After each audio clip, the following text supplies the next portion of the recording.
Got this email, rad@radradio.com. It's from Anthony. Hi, Anthony. When he saw and heard that Shelby Elias from financewithshelby.com would be on the show, he sent in this question. Never heard this one before. Does Shelby own the house in the Fab 40s that was highlighted on the movie Lady Bird? No, but so I used to live in the Fab 40s. I don't live there anymore. But I did get interviewed for that. For what? For the movie? Yeah, for the movie, for them to use my home. So they came in, they toured my house. Wow. And they didn't pick me, but yeah, I was definitely, that was my next door neighbor directly behind my house. Was the house that Yeah, it was the house they chose. I finally saw that movie, I think, honestly, a couple years later. It's good. Yeah. It's a great movie. So Shelby's here. You can follow him on Instagram, Shelby Elias, Elias. Let me ask you something, Shelby. Have you ever been told that you look like Colin Jost from Saturday Night Live? He does the Weekend Update segment. Dawn is convinced. Yeah. You're like you brothers. Look like Colin Jost. Cousins, brothers. I do not. No. I see it, but I don't. Yeah. Oh, I totally see it. Do you see it? I mean, a little bit. You can be mean. I know you don't like to be mean. You can tell her she's full of it. Yeah, I don't see it too much. A little. I mean, I see it a little bit. A little bit. I'm going to give you a little bit. He's more like a sportier Nick Swardson. Well, No. Yeah. Come on. Wait. The guy from I Love Them. From oh my God. He's a Hello, comedian. He's on Reno 911. He's friends with Adam Sandler. Was in Click. Oh, I'm okay. No, I'm thinking of our guy that's married to Megan Mullally. Oh, Nick Rando. Swardson. Yeah, and I'm like, okay, You no. know- Yeah. you know, Kyle, What? you take one step forward with me and two steps back. I know. I'm good at that. Please don't tell me you're a fan of Reno 911. How can you not be? Bro, there was that episode where they lit off fireworks in an ice cream truck. I about lost it. I was a kid, and I was like, this is gold. Have you ever seen the cast of Reno 911 in interviews? They make fun of how terrible their show is. I know it's terrible, But they'll I do love it. It's a living, and people watch it, so they do it. Yeah. I know. I love stupid comedies like that. Those are some of my favorite things to watch. Old school Reno 911, 100% down with it. Absolutely. Oh, that's great. All right. Well, this is what you get today, Shelby. So I did confirm with you during the break you were not at the Chappelle Rock show last night, even though you've got a box at Golden One. I was supposed to go, but Kevin Hart wore me out. So you were Sunday night. Yeah. So I Stayed up too late. Monday came around. I was like, I cannot do this, and I was dead tired all Monday. Brando. Yeah, I know. You got it? Yeah. Can you fix it? It's the you gotta do the slider. You gotta I do? jiggle the slider. All right. Yeah. Jiggle the slide. Very technical. All right. Lick it. Talk again. Say something again. Yeah. Hello. There it is. All right. Hello. All right. All right. What is wrong with us?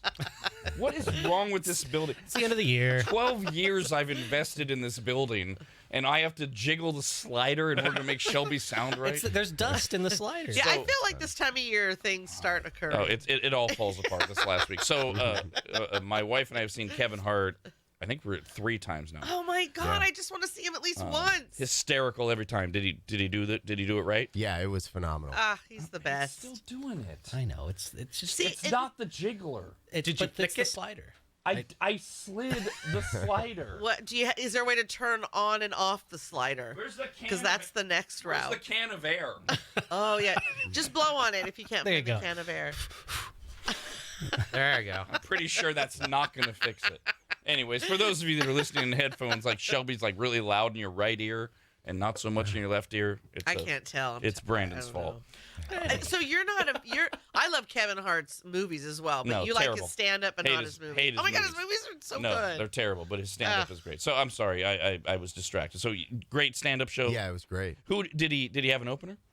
Yeah, he had 2, and they were also really good. Yeah, because I remember when we saw him in Vegas earlier this year. It was probably the same show. He had great openers as well. But that wore you out. So you couldn't do because you're old. You're almost 40 now.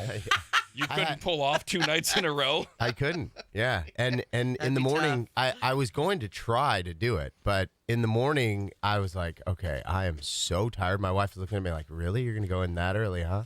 Like, I have no choice. I have to be in super early. So I had an extremely long day, and I just bailed. I'm like, I'm not doing this again. Rad Radio in the morning, no chance. Yeah, we couldn't have you in the same condition the three of us are in. Oh my god. I'm You're- okay. Yeah, you're like Kyle. Kyle's Right, all full of happy and energy. excited. Yeah. I literally had a question. Oh, don't you hate that? Yeah. Oh I man, was it'll going come to you. No, it will. It Yeah. will. No, yep, I know what it was. We were talking about it during the commercial break. Because when you were on before, first of all, the last time you were on, I thought it was the last time we were going to see you this year. Yeah. So we wish you Merry Christmas and all that crap. So I take Oh, yeah, all that that's back. right. Apologies.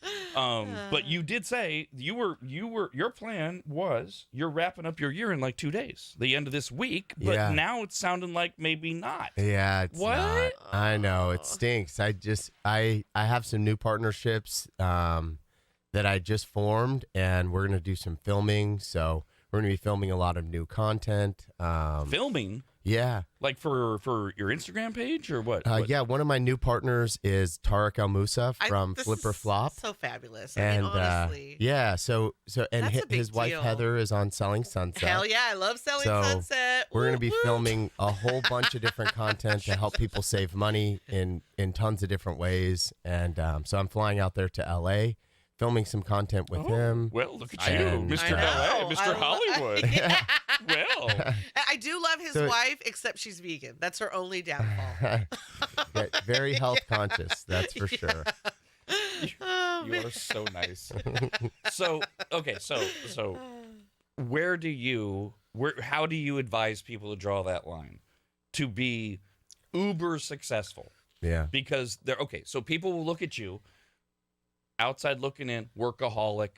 You never stop. Yeah. This is all about chasing the dollar, being successful. You have no idea. You're missing out on life. How do you balance that and respond to those people? Because Yeah. there's also the people that are completely lazy and do nothing. Yeah. So there's a middle ground, which Yeah. my understanding of my relationship with you is you have it. So how do you respond to those people? I get classified as that all the time, and really it's not the truth. I am very focused, and I make the most out of every minute and every single day. So I do wake up early. I attack the day. I very rarely slow down at all during my entire day. But what people don't realize is because I'm so effective with my time, I am home at 4 or 5 o'clock. Yesterday I got home at 3:30. I was playing catch with my son in the front yard. My wife was out there. We were playing football with our kids, and it was like 3:30. Are you on the phone? Are you on the phone while you're doing this? So sometimes I do have to go on the phone, right? So it's not, but it is a balance. Like I'm able to do that kind of stuff. My goal for my kids, I want to take my 7-year-old skiing 20 times. So that's my goal. My 4-year-old, I want to take him skiing 10 times In what time in frame? one ski season. Okay. So that's a lot of quality time with my kids. And, my phone doesn't work on the ski resort. So people love to classify you as that and say, oh, you only work, you only chase the buck. Why slow down? And I talk to my grandma. That's all she says. Slow down, slow down. I'm like, no, I'm just very effective. And then that provides me with the time to actually slow down and be there. So it's not all that it sounds, like it is. Well, right? you do.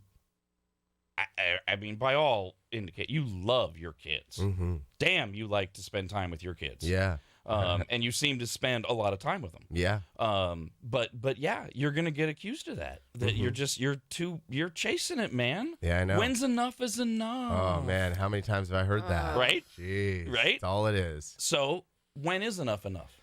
Well, I have some very lofty goals. I'm turning 40 next year. You have lofty goals beyond where you are now. Yeah. You're clearly a 1%er. You're clearly very successful. You're turning 40, you young pup. Yeah. So what? Okay, so So at 40, a lot of my goals are all in passive income. So I've heavily invested in real estate. What I mean by that with passive income is I always tell my friends I'm the richest broke guy because although I make a lot of money, I reinvest all of that money out. So it's not like it's just sitting there for me to buy, toys. I invest the money out into cash flowing rental properties. So it's like, oh, yay, great. I just made 500 grand. And then I spend it all on a property that I'll make $2,000 a month. And so it's like all that money I just saved up is completely gone. But now I bought my time back because now I have $2,000 a month coming in. So all my goals are all based on cash flow. How much cash flow do I want to come in by the time I'm 40? So that's what my goal is, because once I hit my cash flow goal, now I get my time back. And so that's really what it's all about, is buying my time back. And all of my goals are all about passive income, because I start to slow everything down. You know, before I was working 12, 14-hour days, and now I'm working 8-hour days. And I've learned to be more effective over time, but everything is based on cash flow, because once I get my time back, now I can do whatever I want with it.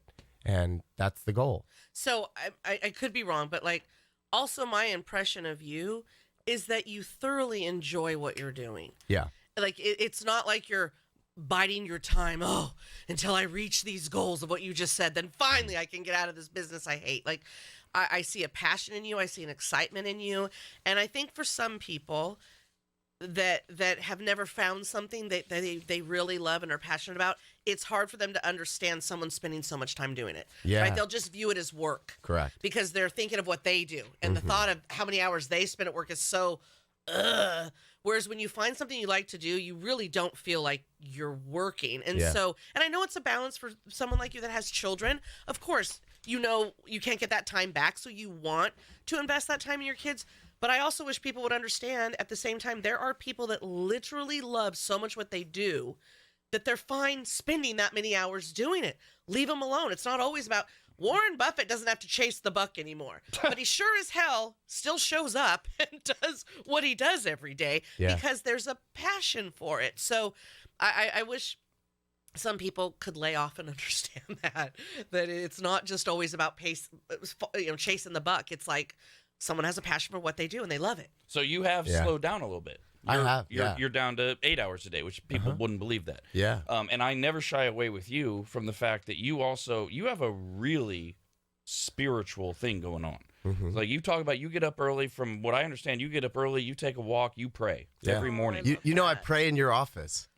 Every single time you bring me in, I pray on the way here in the car out loud, and then I pray in your office, and I literally pray that God just opens up everyone's hearts and ears, and I can help as many people financially as possible. And that's all it is. It's not about me trying to make a commission. Like, and there was a time in my career where, that's all I wanted to do was, man, I got to make a commission. And I think that's why people in this business get such a bad rap, because they do need to make a commission. But I'm not there in my career anymore. I legitimately just want to help people make smart financial decisions around the mortgage. People are so lost with it.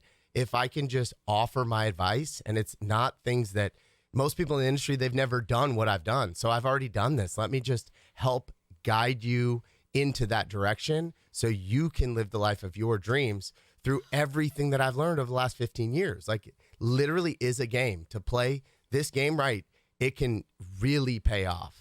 Were you raised that way? Where does this connection with God come from for you? I grew up in the church. I wasn't, always like, I wasn't the best kid growing up, No kidding. And, it's not, I'm not like extremely spiritual, but I do, believe that you're on this earth to help people. You get one life, and at the end, you can't take anything with you. So I find the joy in just helping other people, and this is my niche. And I didn't always love what I did. I just started to find the things that I did love to do. I love taking those first calls. That's why I try to take as many calls as I possibly can, because I love that first call. I love helping the person that's excited about buying their first home. I love helping somebody that's looking into buying an investment property or an Airbnb, creating more passive income. I love finding deals. I love talking about deals. So that's a lot of what I do. And, through this show, I've just felt like I was so blessed because I get to share this with so many people on the air. And I mean, I cannot tell you, I love doing this more than anything. I would never compare the two, but that's we've been joking about it all morning. That's the reason Brandon, Dawn, and I are here this morning. We're exhausted. Yeah. But we got to be here. Yeah. You got to be here Yeah. for what we do and because we love it. We're Shelby from financewithshelby.com. Phone number is 888-989-9811. We're going to get to your emails, rad@radradio.com in a moment. Yeah, no, I just love knowing that about you. It's so beautiful because it's like it is what God calls us to do, especially when anyone's been blessed. My grandma Queenie always taught us this, God rest her soul. Like, you know, when you're given a gift like that, when you're blessed in ways that might even be monetarily, you lift that up to God, and how does he want you to share that? Whether it's the knowledge that you're going to share of how you were able to do that, or, you know, he'll speak to you and let you know, right? Or if it's like also giving. And I agree with that, right? It's like always just being in tune with like, what is it you want me to do? How can I be of service? And I think people gum up the works too much. I think they have to be perfect. I mean, we're all flawed. I'm so flawed, and I definitely was not a good kid either. Boy, but there you was flawed. always Jesus in my life, always the constant. And so it just kind of like guides you on how to help other people. So as we sit here, our president is speaking because inflation throttled back for a second month in November. The report came out earlier this morning. It remains elevated.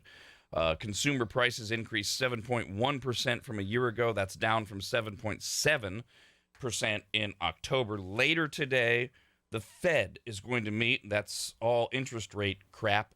How do you translate this to normal people? Yeah. So it is crazy. It's like, oh, consumer price index. Like, what the heck is that? What is right? the CPI? So I'll try to dumb it down. Basically, inflation reports came back better than expected, and it's showing that inflation is cooling off. So we've been saying forever, interest rates are artificially being pumped up, and interest rates will not come down until inflation cools off. Now we're seeing inflation start to cool, which is great news for interest rates. We're going to see interest rates start to pull back. We've already, in anticipation of this, we already kind of knew that it was happening. The markets have cooled off. Interest rates have come down. Now we're in like the 5s. So that makes a lot of sense for people that are looking to take that cash out. So we're going to see interest rates trending down. We're not going to see the effects of this inflation cooling off. So, you know, we pumped interest rates up. We didn't really feel it yet. I know everybody out there is thinking, you know, wow, they're still going on vacation. It hasn't hit yet. 2023, you're going to feel the pain. Don't think, oh, yay, everything is going to get better. It's not. It's going to get worse. It's going to because you're not going to feel the effects of everything that we've just done for the past 8 months. You're going to feel that in 2023. So you're going to start to feel it. And what I can tell you is that the interest rate hikes are in the rearview mirror now. So they're going to meet today. They're going to probably increase another 50 basis points, and then they'll start to taper that off. Why are they increasing again? Well, because for one, they don't. When inflation is starting to cool off, you'd think, oh, they're immediately going to start to cut the rates, but they're not going to, because they want to make sure that we're past all of that, and it's not just, oh, inflation come down and then it comes back. So they want to see the job market cool off. We know that we're still in a very hot job market. So we're going to still see more layoffs and stuff in 2023. So we've talked a lot on the show about, I think maybe the last time you were on, I mentioned it, Jeff Bezos, Jamie Dimon. I mean, some of the smartest economic minds in the country are saying exactly what you're saying, that 2023 is going to be really bad. Yeah. And I don't think, like you're alluding to, that people understand that they're going to feel it. Yeah. And they go to the gas station and they're like, hey, gas is below $5 a gallon. Yeah. Everything's great. Yeah, this isn't too bad. We could still go on that vacation. We can still, we don't need to cut back yet. But no, it hasn't hit yet. It will hit in 2023. So in what ways will it hit exactly? Are prices going to increase on products like groceries and stuff like that? Or is there going to be more property more tax? so. Like what exactly is going to happen? Yeah, so what it is people are going through their savings and stuff right now, and you're not actually realizing how much that it is actually hurting you, because there was so much extra cash on the sidelines and everybody was doing so well. But when all of this kind of starts to catch up, because, I mean, even with our own company, we were sitting on a lot of money on the sidelines because we had done so well for the past 2 years. But that money starts to burn up.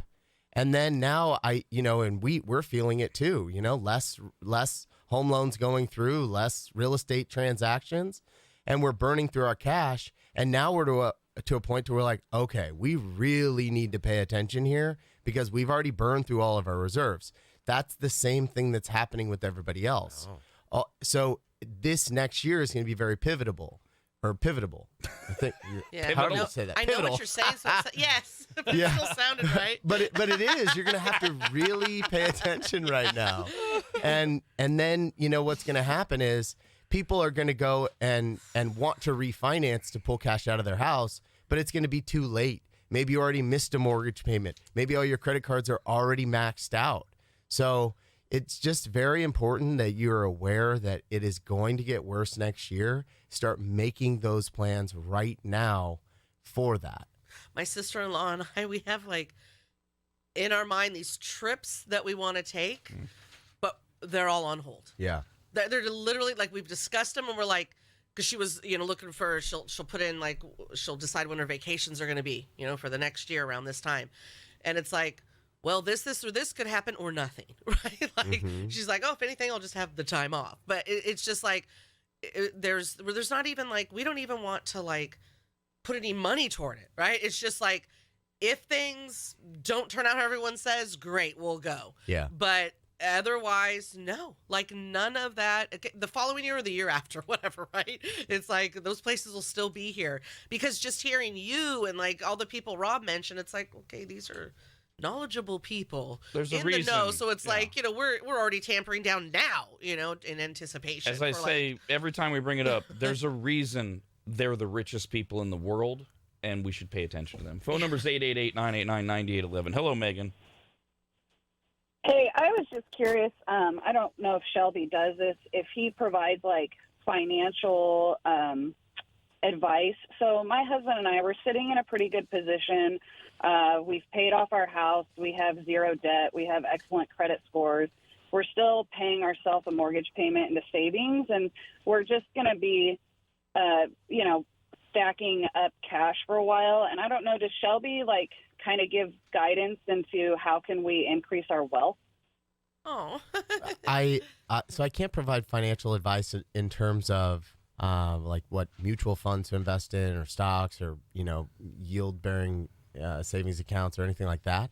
But I can advise you in terms of real estate investments. How do you invest in real estate? How do you take the real estate that you currently have, or how do you buy an investment property and turn that into a cash flowing rental property that will pay you a better return than investing somewhere else?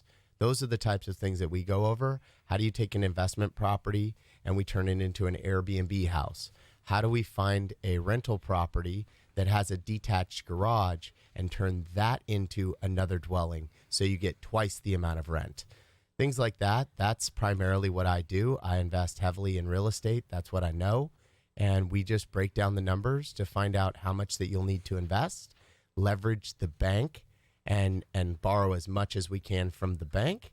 And then we calculate it and see what the cash flow looks like. And if you go back and listen to every time Shelby's on the show, if you go back and you listen to the Probcast back when I cared and tried and had Shelby on, I snake him into doing some financial advice stuff. And you get an idea about how and why he is where he is as well. We got this email from Scott. Hey, Scott. It says, Shelby, my wife and I have an opportunity to purchase our neighbor's house. We currently rent and have a very low monthly rate. We would like to purchase the neighbor's house and rent it out to one of our sons. We don't have the 20% down for a rental property. How can we buy the house for less down? Ooh, we talked about this last time. This is great. So if your son is 18 years old, you can count that as his primary residence. You're going to co-sign on that loan with him. And because it's his primary, he doesn't need a job. He does need a qualifying credit score, and he could buy it with 3% down. That can be a gift from you. Wow. That's incredible. It's great. Jeez, yeah. Great hack. Question. Kelly wrote in and says, if you buy another home and your kids live in it, do you have to buy that as a rental property? It's all in how you structure it. If you buy the home and you have them live in it, then yes, that's a rental property. But if they actually live in it as their primary residence and they're on the loan with you, then now it's not an investment property per se. It is their primary residence, and you're co-signing on it with them. I get the question a lot where people say, well, we want to use that as a tax write-off. You can still write that off. So you have to consult your CPA, but yes, you can write that off. The mortgage doesn't dictate how you write off mortgage interest. So you go with your CPA, you say, hey, this is a property that I co-signed with my son on, and you could choose to claim all the interest on it. You don't have to give that interest deduction to your kids. All right, so I'm going to use a personal example here and maybe screw up some relationships. So Kyle, Kyle lives with his dad. Correct. Kyle wants to buy a home. Yes. Your dad owns the house you live in, right? Yes. Okay. So Kyle's dad could buy a house with Kyle, and this could all work out to both of their benefits? Yes. So if Kyle wants to move out, get his own, property, his dad wants to go and co-sign with him on that property, then Kyle can use his first-time home buyer. He could put between 3 and 5% down, and his dad can help him, with that property. You can even buy like a multi-unit, property, do an FHA loan. And now he's going to buy that multi-unit. So say maybe he wants to live downtown Sacramento. He buys a multi-unit property. Kyle's going to live in one unit, and they're going to take the rent from the other unit. Nice. He can use that rent to help him qualify. He could use his dad's income to help him qualify. And he could even get the down payment from the dad to qualify. And now they have a property that Kyle's going to live there for a year. And then when he moves out, now they can treat that as an investment property that will bring them cash flow. And when Kyle moves Love out, it. he's moving to a new place. Yep. And his he own just place. puts 5% down on that place. Huh. And then he rents the other one out. And then he lives in that one for a year. And then he rents that property and he goes buys another one for only 5%. I happen to know okay. personally that Kyle's making more than he's ever made in his lifetime. Yes. So here's the thing: is my credit score a year and a half ago was in the garbage. I've just recently jumped it up into the mid 700s. I'm Wow. I've No, saved. that I've is saved. really yeah. good. So Good I've for saved you. up some money. I'm not sure exactly where I'm at 3% yet. But the problem I'm running into, what I've noticed, is that the income doesn't. I don't know how much I have to make to get like a $500,000 loan in order to say I have 3%, and I want to get that loan for $500,000, 500,000.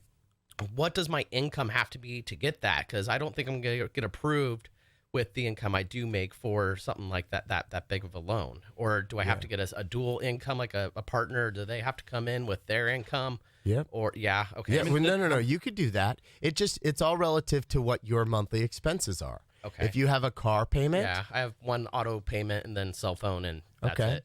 So the only things that are going to count against you when you're buying a home are things that are going to show on your credit report.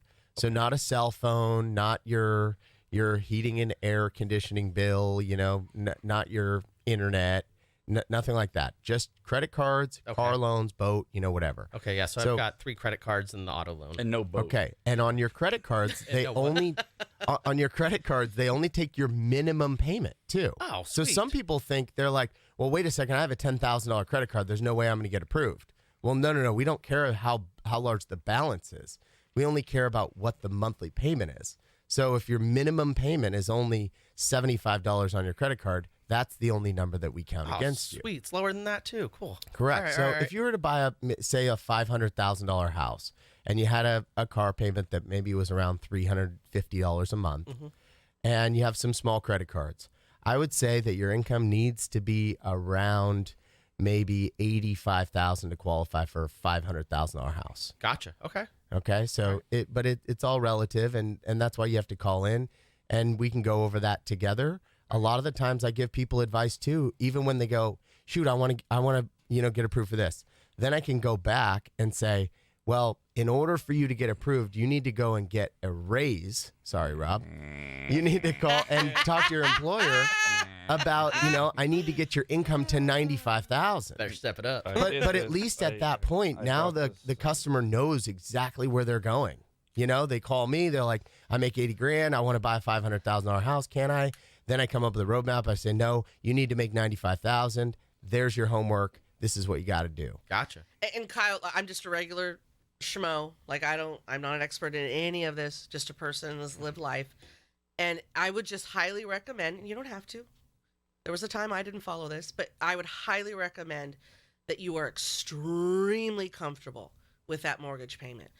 I'm just a firm believer in that house should not own you. Well, you yeah. should own that house. You agree with that, Shelby? Like, Oh, yeah. yeah, I think a lot of times mine did. Our eyes get big. Well, they say I qualify. Of course they do. You know, I mean, but do you say you qualify? I mean, you know, I've done that before in a house. I qualified for it, but it was a mortgage I should have never got myself. And I learned from that. And now I go I don't care what you say I qualify. I'm going way below. Here's the budget. Hello, Randy. Good morning. Good morning. Well, through the last conversation, Shelby, you answered my question on how to help my child, and I just didn't want to be rude and hang up. But so I just want you guys to know, Shelby, you're fantastic. Your team is fantastic. I refied my house through you guys, and I'm very happy with your service. So Thank you so much. Wow, thank you so much, man. Appreciate that. Travis, go ahead. Yeah, hi. I have a question for Shelby. I have a annual income of about $121,000 a year, and I have zero debt except for my vehicle loan, which I have like a $670 a month payment on. But I have zero savings and zero money for down payments. Is there any help that can be given to me, or do I need to wait a while and save some money up? No, there is down payment assistance that is available. It'll cover the down payment and the closing costs. And I think that you're in a really good spot for that because your income is great. And really what we would need to determine, and right now is the perfect market for that. Because in a really hot market, it's tough to get a seller to accept you when you have down payment assistance.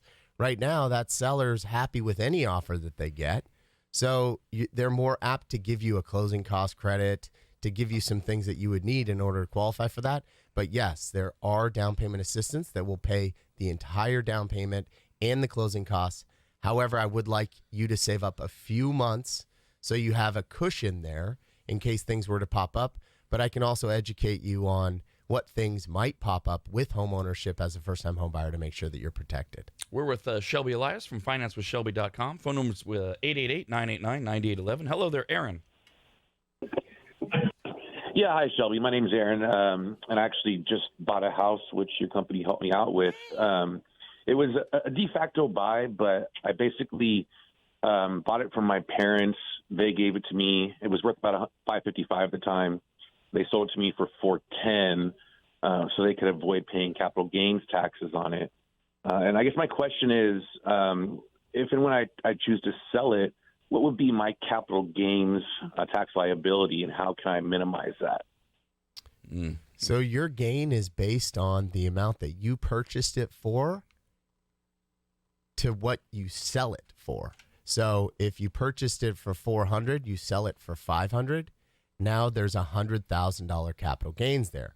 Now, since it's your primary residence, then as long as you lived in that house for 3 out of the last 5 years, then now you don't have to pay capital gains unless you hit a certain mark of gain.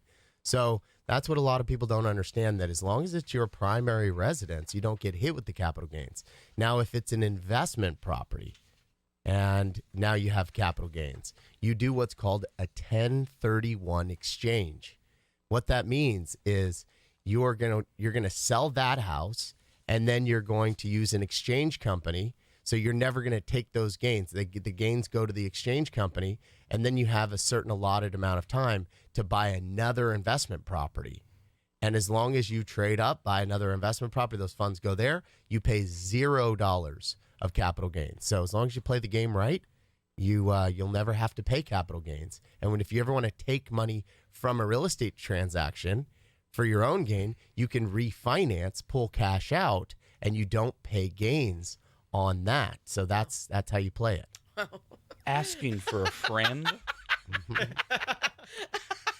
Let's say you have, I've asked this in a variety of ways. This is a different version of the question. Let's say you have an elderly father who I may or may not be, a person may or may not be talking to in about 30 minutes. And he's got his house in a trust. And the only kid he has is the owner of the trust, the person that will take care of the trust.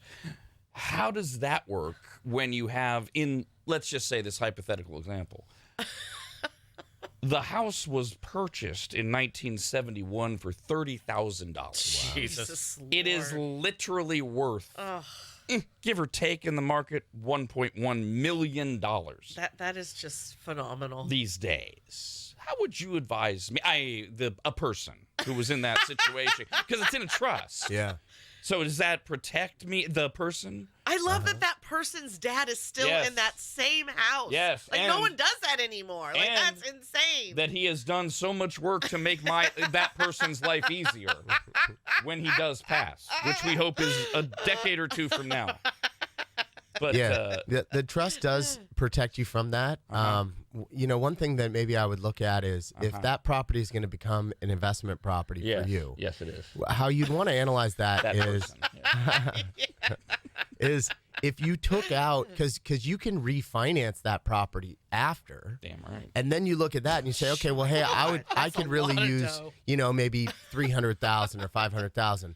So you analyze, if I took $300,000, put a loan on it for that much, and I rented this property out. That's the plan. Then what is the difference between my payment and the amount of cash flow that I want to get from the rent? So if you go and rent a $1.2 million house, you're probably renting it for like $5,500, $6,000 a month. Jesus. So now you say, okay, I can take out $300,000 of cash, and my payment on that $300,000 is only $2,000 a month. Then I'm going to rent it for, $5,000. So now I'm going to make $3,000. That renter is paying for that payment that I got, and now I still have $300,000 cash. And this random person could do all this through you. Yeah. Hello there, Bruce. Good morning. I got a question. So I own a house. My mortgage is only $750 a month.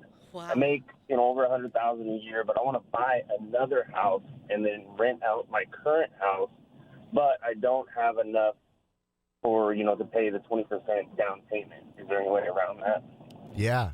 So this is really good. You don't need 20%. Since you're buying a primary residence for the next house and you're going to rent your current house out. So you take your current house, you turn it into a rental, you buy a new property. The minimum down payment on that is 5% down. So you can even go and take a home equity line of credit out or refinance your current property, and then you can pull the cash to pay that 5% down. Nice. But when you're buying another property as your primary residence, it's only 5% down. Wow. Can I keep you for 10 more minutes? Yeah. All right. Hello there. So pressure cooker's delayed. Deal with it. Matt, go ahead. Yeah, how you doing, Shelby? I had a quick question. My father-in-law's house was paid off. He is on fixed income, Social Security, and his house is falling apart, and we're looking to do some renovations. What would be the best way to do it? So you'd want to analyze doing a cash out refinance to pull the funds to be able to do the remodel. There's also some other creative ways to do it too. When you mentioned, the most expensive, repairs are, say, a roof. A roof is pretty expensive. It might be $15,000 to $30,000. Oh, God. There's kind of a trick on if you put solar on the house, then you can also include the cost in the solar loan of a new roof. Whoa. Plus, the federal government is giving you 30% off of putting solar on your house. So you get a 30% federal tax credit by putting solar on. To put solar on, it's zero money down. So you literally can get a federal tax credit, put the solar on the house, and get a new roof, and you don't have to pay anything out of pocket for that. So, Wowzer. that's a really good tip. Yeah. But I would say that you want to look into refinancing to pull the cash, and then we can determine how much that you need and what repairs need to get done with that. We got this email, rad@radradio.com, as we talk with Shelby from financewithshelby.com. Alex says, what is the best way to build credit? I've never had a credit card or made payments. I deal on full payments. If I can't afford something, I'll save up until I have cash. Wow, How do I good get a for you. credit score or build one up? And yes, I'm stupid, if that helps. Oh, no. Yeah, you're not. No, And sounds stupid. honestly, that it's hard because people think, well, shoot, that should be the best. Like, I don't even have to use credit. I got cash. But that is not actually, how you should be operating. You do need credit for pretty much everything in your life. So if you're just starting off, I would get added to someone else's credit cards that has really good credit. It'll only take 60 to 90 days. All of their good credit will now get put onto your report. You don't need a card from that individual. You just need to be put on as an authorized user, and all of their good credit history will flow over to you. And at that point, you can start applying for your own credit cards. So people, they hear that and they're like, well, that's the way you should live. You should only buy what you can afford right now today. But that's not how the system is set up. Correct. Which is what you're trying to educate people on. Yeah. You need to have a little bit of credit history in order to play the game. Exactly. But you know what? I feel like both of his worlds can exist. I Yes. applaud him that he will not buy something he can't afford. So I feel like, well, you save up for whatever that is, but put it on your credit card. And then when the bill comes, you could pay it, right? Because you didn't spend it on something you literally can't afford. So it sounds like his mentality with the credit card can work together without you getting into debt. Hello there, Alicia. Go ahead. Hey, Rad Radio. Hey, Shelby. So I and my other half, not married, have a home together for the last 4 years. We've been making payments. But my other half runs a small heating and air conditioning business. And I've had someone tell me recently that if something liability-wise were to happen and he were to get sued, that they could take our property from us. Is that true? Is there any I'm trying to find the right word, any way to avoid having our home taken? Yes, absolutely. You want to make sure that his small heating and air business is a corporation. So you want to turn that into a corporation. That way, if he does get sued for anything, they can only sue the corporation. If he doesn't have a corporation set up, then they're going to go after his personal assets. So you want to make sure that he has a corporation or, even an LLC set up. That will protect you from them being able to go after your personal home and stuff. Yeah, you need to talk to Kevin Huey or a similar attorney for that, because Shelby's absolutely right. Andrea says, I feel so bad. I always message Shelby on Instagram and I ask him questions at least once a month. Oh, He's always so informative and amazing. oh. We wanted to buy a house this spring, but Shelby says it's going to get worse. Should we not pursue buying the rental we are in? No, I think that basically right now there's a lot of opportunity to be able to negotiate really good deals. So if you sit on the sidelines and you wait, when interest rates do get better, everyone is going to come off of the sidelines. We could see home prices go back up. So right now what you want to do is you just need to analyze the particular deal. Okay, what is my monthly payment? Rates have already come down. So now we're like, okay, rates are better. So there's going to be more buyers back into the market. But you just need to analyze how much better of a deal can I get on this property when buying in this market. So you just want to make sure that you're getting a really good deal. That way, if it does come down, you're already protected because you negotiated a phenomenal deal. And isn't it kind of like when it gets bad, because it sounds like it is, people are still going to be having to pay for where they live. So you're either going to be paying that with rent or your own mortgage. So, I mean, either way, you're still going to be paying for something. Yeah. Yeah. So you just maybe make sure it's something you're comfortable with. Mm-hmm. Yeah.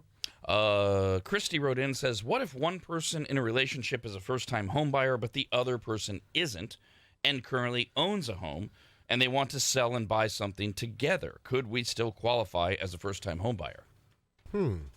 That's a pretty good question. To tell you the truth, if they're actually legally married, I know that won't work. But if they're not legally married, then I believe that you can put one of them on as the borrower, the other one on as a co-borrower, and then that's how you could do it as a first-time home buyer. But you'd have to find out if they're actually married or not. Doesn't apply to them, but that does bring up, you've mentioned it before, there's some weird thing, some weird definition where if you haven't owned a home for, is it 3 years? Yeah. You're a first-time home buyer? Uh-huh. Huh? Whoa. If you haven't owned a home for 3 years, then you're still considered a first-time home buyer. So like I've owned 8 homes. If I sold my house and my wife and I rented for 3 years, we'd be first-time home buyers? Exactly, yeah. Damn. All right. So we do this thing occasionally where one of Kyle's parents will write into the show. And that has occurred. So we have to do this first. Kyle's mother, Kyle's father wrote an email, and they gotta tell us something quite disturbing. And at his expense, the world will all start laughing. We got this email from Greg, Kyle's dad. Says, I went to Brinapalooza, and as I was bouncing around the radvertisers, I came across the United Wholesale lending booth. There he stood, smashing a sandwich into his mouth during what was probably the only break he had talking to people. I decided that I needed to talk to him, and I said something like, "Duh, Shelby, I see you're eating, but I have some things to ask you." Graciously, he put the sandwich down and greeted me. I asked him about a few of the projects I was doing on my house, and as it turned out, he was in the industry of a few of the things I was doing. I was in contract with another company, and he asked to see my paperwork. He showed me that I was buying my interest rate, and there was some things I could do to get more money and value for less. He hooked me up with his guy, Joe, and I was able to cancel my other contract, and I have now given my business to Shelby and Joe. Oh my God. I'm getting more for less. And once again, I am feeding another radvertiser who feeds Rob, who then feeds Kyle. And Kyle then in turn buys Chinese food for me because he feels bad for making it sound like he is the only one who does the dishes and never leaves the stove a mess. Shelby, thank you for your help, and Joe is awesome to work with. Oh, I love that so much. Hello, Richard. Good morning. Oh. Hey, good morning, Shelby. So I'm looking to purchase a house. It's a little bit overall price range is out of my range. I can afford the mortgage, but I have somebody willing to co-sign with me to get the purchasing power that I need. The only problem is they're out of state. Am I able to still have them co-sign? Yes, you can still have an out-of-state co-signer, yeah. That was easy. Hello, Nikki. Good morning. Hey, good morning. Hey. I was just wondering, so Shelby was talking about how you can have somebody add you on as an authorized user to their credit. Are there any negative effects of that to that person that adds you on if you have, like, crappy credit? No, your history will not transfer to them. It's just their history will transfer to you. So there will be nothing negative there. Now, if they choose to give you a card and you spend a whole bunch of money on it, that could be negative. But other than that, there is nothing negative by somebody adding you on to their card. Hello, Dave. Good morning. Good morning. Hey, quick question. I sold my house about a month ago, pocketed $300,000. I want to go up north and buy a house cash, so I don't have a mortgage payment. And I was thinking of waiting until like March and hoping that would like flatten out. But it sounds like what Shelby's saying is it might be flattening out sooner. Does that make sense? Yeah. So right now, what you don't want to wait for is you don't want to wait for interest rates to get so much better that now then everybody jumps back in. So right now, what we do know is that the market has cooled off. You can go and score some really good deals. So go out there, start putting some different lures out in the water and write some multiple offers on multiple homes and try to score yourself an awesome deal. Like I think that the market's in a really good time for you to score a good deal. And if you wait too long, interest rates do go down even more. now you might have missed your opportunity to score a really good deal. Okay, see if I've been a good student. I think this is what I've learned from you. Like, so right now, the interest rates might be higher than people are used to. Mm-hmm. But that means they'll find a better deal on a house because there's not as many people out there. Correct. Okay, so you go ahead and you get that house because you're comfortable with the mortgage. Mm-hmm. And then, so you got that house at a price that's not going to be crazy. And then interest rates go back down, the market goes crazy, your house value goes up, and maybe then you can refinance to a lower interest rate. Right? That's exactly it. There we go. Yes. Ding, ding, ding. All right. So do it, people. I'm going to do a quick little bullet round here. I got to get you out of here. You're just chewing up the whole show. Kelly says, I just want to say I love and appreciate you all, especially the work you put in on days like today. Yeah, I'll tell you. I'm thinking of buying. I'm getting my credit score repaired from a messy divorce. I have some savings, but not nearly what I need for a down payment. My main question is, should I just wait and pay rent to someone else, or is it worth it trying to buy? I think that what you need to do is call in, analyze exactly where your financial position is, find out if you can qualify for down payment assistance. Then you can keep that money that you have on the sidelines, compare how much your monthly rent is compared to what your new mortgage payment is, and then you will know the right answer. Brian says, is there a way to schedule an in-person meeting with Shelby? My wife needs some convincing as far as it being the time to buy a home, and I feel like you would be able to do that. Yes, my office is downtown Sacramento. Best way to contact you? Instagram, my phone. You have my real cell phone number, so give me a call. Jay says, Shelby, does it have to be a son or daughter only, or can it be a daughter-in-law as well in helping them get a loan on a property as a first-time home buyer? Yep, it could be a daughter-in-law, it could be a friend. Yes. Wow. Laura wrote in. Actually, many people wrote in. This is from Carissa as well. Because this came up earlier. Was it last week? I forget. So a person that helps you buy or sell a home. How do you pronounce that word? A realtor. Yes. Oh, come on. It's a realtor. Everyone. So two of my best friends are realtors, and they are adamantly passionate about the fact it's realtor. Yeah. And they are so mad that Kyle and Dawn think it's realtor or realtor. Realtor. It's realtor. Oh, my realtor. Okay. That's what I've always. I was laughing. Shelby's the real deal. I didn't set him up for that. No, I know. I saw this bumper sticker. I'm like, well, I mean, clearly, without even seeing the bumper sticker, you know how it's spelled. So it makes no sense that we say realtor, but we say realtor. It rolls off the tongue so much nicer, though. Oh, my God. I'm going to get more texts. All right. Derek says, I was curious if you had any tips to help pay off your mortgage early. I heard the best way is to try to make one extra mortgage payment per year. Is this true? You love this thing. Yes, that is called biweekly payments. You can set that up to pay essentially the same exact payment as you're making right now, split into two different payments. Because the way that the weeks break out in the year, you actually end up making one extra payment, which offsets the amortization, saves you some money.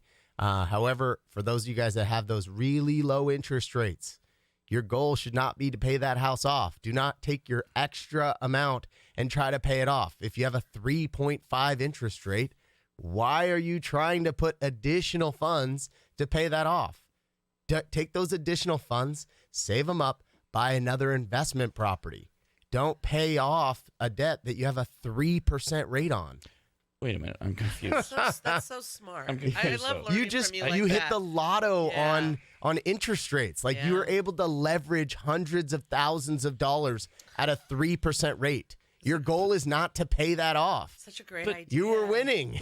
But wait a minute. So we refinance through you. Mm-hmm. I think we're below 3%. Yeah. I think we refinance at like 2.75. Mm-hmm. But I do the thing. I Yeah. do the twice a month thing. Oh, no. You do biweekly payments. You're good. Okay. Biweekly payments is good. Okay. Yes, but most people are trying to pay to chunk it down more. So they're making additional payments towards principal. Gotcha. So they're like, oh, I get the calls all the time where they say, oh, well, my payment's $2,000, but I pay $3,000. And I'm like, whoa, hold on. You got a 3% rate. Do not pay that extra $1,000 a month. You don't want to pay this off. Pay yourself that. Yeah. Save it. And then go use that money that you saved to buy an investment property. And then that generates you cash flow. It's so pounded in our heads, I think. Pay off your house, pay off your house, pay off your house, that we don't learn these tricks. It got pounded in your head way back in the 80s when rates were 15%. Pay that one off. All right, last one. Laura says, wow, Shelby, hearing you say that you pray on your way to the show so that you can help as many people as possible is incredible. I know. People like you are so rare. Yes. That is a fitting way to end. Shelby Elias from financewithshelby.com. Follow him on Instagram, Shelby Elias, Elias. Anything we forgot? No, I put up a really good thing on Instagram the other day, which was to consolidate your credit cards. That's a great move right now. Go find a 0% credit card. Do a balance transfer from a really high credit card that you have right now. Because when the feds keep raising these rates, they're raising your credit card rates. So take those high balance credit cards, consolidate them to the 0% credit card. That's literally going to save you a couple $100 a month. I post that information on my Instagram. Follow me. It's my name, Shelby Elias. Thank you, guys. Have a great Christmas, man.